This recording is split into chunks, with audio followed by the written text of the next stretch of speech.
আজিয়ালুল্লাহ জামে মসজিদ কেন্দ্রিক ফোরকানিয়া কর্তৃক আয়োজিত আজকে এই ফোরকানিয়ার অভিভাবক সমাবেশ এবং শিক্ষার মানোন্নয়ন সমাবেশে উপস্থিত ছিলেন অত্র মসজিদের সম্মানিত খতিব হযরত মাওলানা রফিকুল ইসলাম সাহেব এবং উপস্থিত আছেন অত্র মসজিদের সম্মানিত সভাপতি, উপস্থিত আছেন আমাদের মাদ্রাসা ইন্তেজামিয়া কমিটির সদস্যবৃন্দ, উপস্থিত আছেন আমাদের মাদ্রাসা পরিচালনার শিক্ষকবৃন্দ, উপস্থিত আছেন আমার সম্মুখে এলাকার গণ্যমান্য ব্যক্তিবর্গ এবং উপস্থিত আছেন আজকের অভিভাবকবৃন্দ।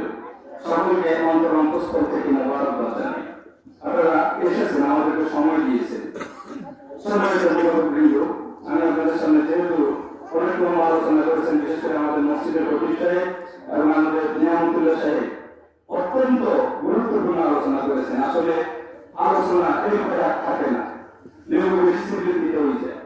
আমি যদি এখন আবার আলোচনা বেশি করে আপনাদের কাছে হয়তো বিরক্তির কারণ হয়ে দাঁড়াবে। তবে কিছুক্ষণ আগে আমাদের এই ফোরকানিয়া কার্যক্রম, পড়াশোনার অবস্থা, আমাদের কিভাবে ফোরকানিয়া চলছে, সেজন্য আমরা আপনাদেরকে একটু প্রদর্শন দেখিয়েছি। আমরা যেহেতু আমাদের ফোরকানিয়াতে 55 জন শিক্ষার্থী ভর্তি আছে, আমরা চাইলে একে 55 জন সবাইকে সময় দেওয়া আমাদের পক্ষে সম্ভব নয়, কিন্তু আমরা আপনাদেরকে 4 জনের অবস্থা দেখিয়েছি। যে সময় আপনার এলাকার অন্যান্য বাচ্চাদের মুখে থাকে গালি, যে সময় এলাকার অন্যান্য বাচ্চারা কথা বলতে এখনো শিখে না, অথচ এতটুকু ছোট একটা বাচ্চা সে আপনাদেরকে হাদিস শুনিয়েছে, অথচ আমরা এখানে অনেকে আছি আমরা একটা হাদিসও জানি না। একটা ছোট বাচ্চা এখনো ঠিকমতো কথা বলতে শিখে নাই, কিন্তু সে শিখে ফেলেছে ইস্তেঞ্জা করার পদ্ধতি, ইস্তেঞ্জা সুন্নাহ কি। একটা ছোট বাচ্চা সে এখনো ঠিকমতো কথা বলতে শিখে নাই, কিন্তু সে শিখে ফেলেছে ওযু সুন্নাহ কি। এবং এই যে দেখেন, এরপর একটা ছোট বাচ্চা সে শিখে ফেলেছে আলিফ আল্লাহ।